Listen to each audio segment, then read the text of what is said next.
വണ്ടിപ്പെരിയാർ പീഡനക്കേസിൽ സർക്കാരിനെതിരെ രൂക്ഷ വിമർശനവുമായി പ്രതിപക്ഷം.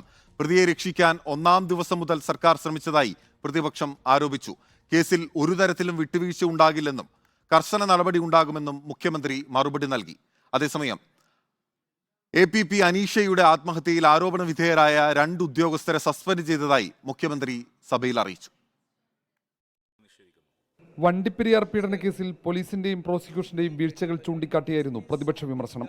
പ്രതിയെ രക്ഷിക്കാൻ തുടക്കം മുതൽ പോലീസ് ശ്രമിച്ചതിന്റെ തെളിവുകളും പ്രതിപക്ഷം അക്കമിട്ട് നിരത്തി. കേസ് പുനരന്വേഷിക്കണം എന്ന ആവശ്യവും പ്രതിപക്ഷം സഭയിൽ ഉന്നയിച്ചു. ഇവിടെ എന്ത് നീതിയാണ് നടപ്പാക്കി? ഫ്രം ദ ഡേ 1 ഈ സംഭവം നടന്ന അന്നു മുതൽ ഈ പ്രതിയെ രക്ഷപ്പെടുത്തുന്നതിന് വേണ്ടിയിട്ടുള്ള ശ്രമങ്ങളുടെ പരമ്പരയാണ്. അതാണ് ഈ ജഡ്ജ്മെന്റിൽ പറയുന്നത്. ഇൻവെസ്റ്റിഗേഷൻ സ്റ്റേജിൽ, പ്രോസിക്യൂഷൻ നടപടികളുടെ സ്റ്റേജിൽ, എല്ലാ സ്റ്റേജിലും മുഴുവൻ തെളിവുകളും നശിപ്പിച്ച് ആദ്യ ദിവസം മുതൽ അടക്കിയാണ് അന്വേഷണ ഉദ്യോഗസ്ഥർ. അപ്പൊ പാർട്ടിക്കാർ എത്ര ഹീനകൃത്യം ചെയ്താലും അവരെ നിങ്ങൾ സംരക്ഷിക്കും, എന്ത് വില കൊടുത്ത് സംരക്ഷിക്കും. വണ്ടിപ്പെരിയാർ കേസിൽ സർക്കാർ ഇതുവരെ സ്വീകരിച്ച നടപടികളാണ് മുഖ്യമന്ത്രി വിശദീകരിച്ചത്. പ്രതിയുടെയോ പിതാവിന്റെയോ രാഷ്ട്രീയ നിലപാടുകൾ സ്വാധീനിക്കില്ലെന്നും വീഴ്ചകളിൽ കർശന നടപടി ഉണ്ടാകുമെന്നും മുഖ്യമന്ത്രി മറുപടി നൽകി.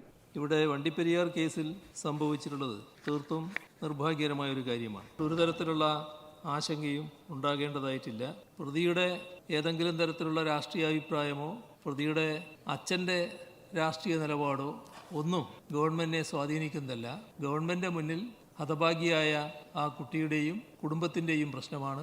അന്വേഷണ ഉദ്യോഗസ്ഥനെ സർക്കാർ സംരക്ഷിക്കുകയാണെന്ന ആരോപണവും അടിയന്തര പ്രമേയ നോട്ടീസ് നൽകിയ സണ്ണി ജോസഫ് ഉന്നയിച്ചു.